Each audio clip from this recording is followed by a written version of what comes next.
এই ঘোষণাপত্র যেহেতু এবং সেহেতু মার্কা একটা ঘোষণাপত্র। এই ঘোষণাপত্রে জাতির যে আশা আকাঙ্ক্ষা, জনগণের যে প্রত্যাশা, তার ছিটেফোঁটাও আমরা লক্ষ্য করি নাই। এই ঘোষণাপত্রটি হয়েছে একটি এককেন্দ্রিক, একটি নির্দিষ্ট দলকে সামনে রেখে বোধহয় এটা প্রণয়ন করা হয়েছে। যেমনটি আমরা বলি বারবার, 1971 সালের মহান মুক্তিযুদ্ধের পরে আমাদের যে সংবিধান, এই সংবিধান শেখ মুজিবুর রহমান সাহেবকে সামনে রেখে তৎকালীন যে সংবিধান প্রণয়ন কমিটি, তারা সেটা প্রণয়ন করেছিলেন। তা আজকের এই ঘোষণাপত্র দেখেও মনে হচ্ছে যে কোনো একটি দলকে সামনে রেখে এটা তারা সুনিপুণভাবে প্রণয়ন করেছে। আমরা এমন ঘোষণাপত্র চাই নাই যে ঘোষণাপত্রে জাতির আশা আকাঙ্ক্ষার কোনো প্রতিফলন তারা দেখাতে পারে নাই বা পারবে না। এই ঘোষণাপত্র যেভাবে তারা প্রণয়ন করেছে, মনে হচ্ছে তারা নির্দিষ্ট একটি গোষ্ঠীকে কিংবা একটি দলকে খুশি করার উদ্দেশ্যে এটি তারা প্রণয়ন করেছে। এই ঘোষণাপত্রে আমাদের জাতিসত্তার যে ইতিহাস, এই বাংলাদেশের যে ইতিহাস, সেই ইতিহাসের পরতে পরতে জনগণের কোনো অংশগ্রহণ আমরা লক্ষ্য করি নাই। এই যে জুলাই গণঅভ্যুত্থান, যে গণঅভ্যুত্থানে প্রায় 2000 ছাত্র জনতা জীবন দিয়েছেন, হাজার হাজার মানুষ রক্ত ঝরিয়েছেন, যাদের আত্মত্যাগের বিনিময়ে আজকের এই বাংলাদেশ, তাদের অবদানকে এই ঘোষণাপত্রে তুলে ধরা হয় নাই। এই ঘোষণাপত্রে 47 নেই, 71 আছে, কিন্তু সেটাও এক পেশে। এরপরে আমি যদি আজকে প্রশ্ন করি, এই যে জুলাই গণঅভ্যুত্থান 2024 সালের আগস্ট এবং জুলাই মাসে, এটি ওই 71কে কেন্দ্র করে সংগঠিত হয় নাই। এই জুলাই গণঅভ্যুত্থান সংগঠিত হয়েছিল বিগত আওয়ামী দুঃশাসনকালের এই 15-16 বছরের যে জুলুম নির্যাতন, যে গুম খুন, এই ঘটনাগুলোকে কেন্দ্র করে এদেশের মানুষ বিক্ষুব্ধ হয়ে এই আওয়ামী ফ্যাসিবাদের বিরুদ্ধে রুখে দাঁড়িয়েছিল। প্রিয় ভাইরা আমার, আজকে 2009 সালের যে পিলখানার নারকীয় হত্যাকাণ্ড, এই নারকীয় হত্যাকাণ্ডের মাধ্যমে আওয়ামী ফ্যাসিবাদকে আনুষ্ঠানিকভাবে এই বাংলাদেশে ভারতীয় পরিকল্পনায় তারা প্রতিষ্ঠা করেছিল।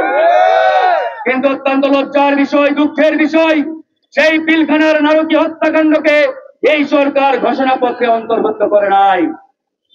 2013 সালের 5ই মে শাপলা চত্বরে হেফাজতে ইসলামের উপরে সেই ভারতীয় পরিকল্পনায় আওয়ামী সেই গুন্ডা বাহিনীর যে নারকীয় তাণ্ডব, এই তাণ্ডবকেও তারা উল্লেখ করে নাই। এর মাধ্যমে আমি মনে করি এদেশের ধর্মপ্রাণ লাখো কোটি মুসলমানের হৃদয়ে এই ঘোষণাপত্রের মাধ্যমে কুঠারাঘাত করেছে অন্তর্বর্তী সরকার। আমার সবচাইতে অবাক লাগে যে আন্দোলনের বীজ আমরা 2018 সালে বপন করেছিলাম ঢাকা বিশ্ববিদ্যালয়ের মাটিতে, সেই ঐতিহাসিক কোটা আন্দোলনের মাধ্যমে। সেই কোটা আন্দোলন না হলে এই 24 সালের গণঅভ্যুত্থান হতো কিনা, এটা কিন্তু বড় একটা প্রশ্নের বিষয়।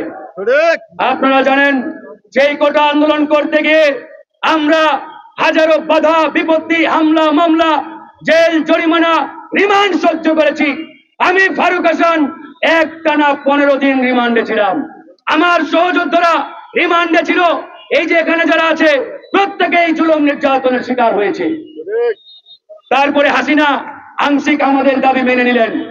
এরপরে যখন আদালতের ঘাড়ে বন্দুক রেখে আবারও কোটা ফিরিয়ে আনা হলো, সেই কোটা ফিরিয়ে আনার প্রতিবাদে 2024 সালে এই বৈষম্য বিরোধী ব্যানারে সেই আন্দোলনটা শুরু হলো। তাহলে এর বীজ কোনটা? 2018 সালের কোটা আন্দোলন।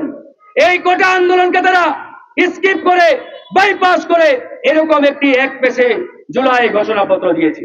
এরপরে আমাদের খুদে বাচ্চারা, আমাদের ভাইরা, ছোট বাচ্চারা 2018 সালে নিরাপদ সড়ক আন্দোলন করেছে, যে আন্দোলন সারা পৃথিবীতে বিরল একটি ঘটনা।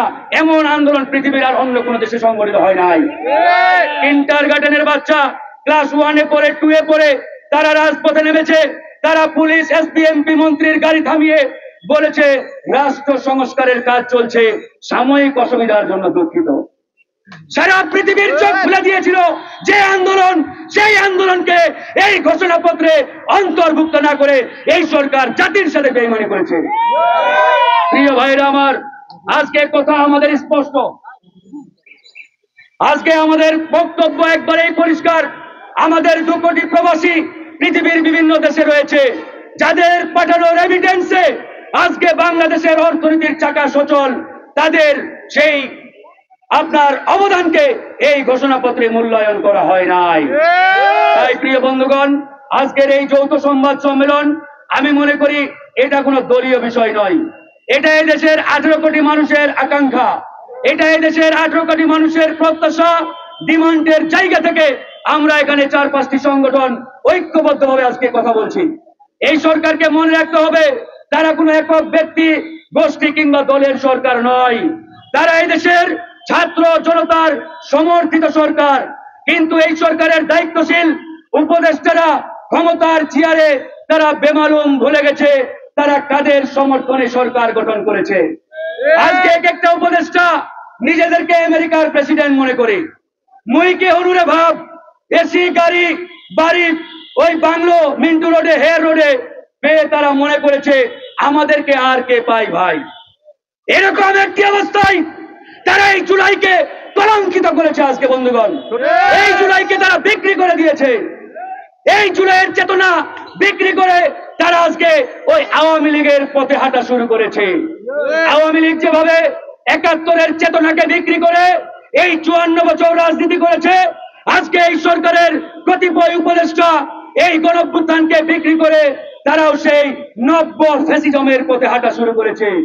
আমি বলতে চাই, এই সরকারকে মনে রাখতে হবে, এই সরকার বিএনপির সরকার নয়, জামাতের সরকার নয়, গণ অধিকার পরিষদের সরকার নয়, কিংবা অন্য কোনো দলের সরকার নয়। তারা এদেশের আপামর জনগণের সরকার। জনগণের আশা আকাঙ্ক্ষা যদি তারা বাস্তবায়ন করতে না পারে, তাহলে তাদের এই চেয়ারে থাকার আর 1 মিনিটও তাদের কোনো নৈতিক অধিকার নেই। তাই আজকের এই সংবাদ সম্মেলন থেকে একটা আহ্বান জানিয়ে শেষ করব, আপনাদেরকে ছোট জগন্নাথ হয়ে বসে থাকার জন্য এই চেয়ার দেওয়া হয় নাই। যদি মনে করে থাকেন চেয়ারে বসে ওই ডামাডোল দিন কাটাবেন, এসির বাতাস খেয়ে সময় পার করে একটা যেনতেন মার্কা নির্বাচন দিয়ে বিদায় নেবেন, মনে রাখবেন আপনাদের পরিণতি ওই বিগত মঈনুদ্দিন ফখরুদ্দিনের মতোই হবে। এদেশের মানুষ ওই যেনতেন মার্কা কোনো নির্বাচন গ্রহণ করবে না। জনগণের আশা আকাঙ্ক্ষা বাস্তবায়ন করেই আমরা আপনাদের কাছ থেকে সেই প্রত্যাশাটাই আমরা আশা করি। সেই আশাবাদ ব্যক্ত করেই আজকে এই সংবাদ সম্মেলনের যে লিখিত বক্তব্য, এই লিখিত বক্তব্যের সাথে পুরোপুরি আমরা গণ অধিকার পরিষদ সংহতি জ্ঞাপন করছি, সংহতি জানাচ্ছি।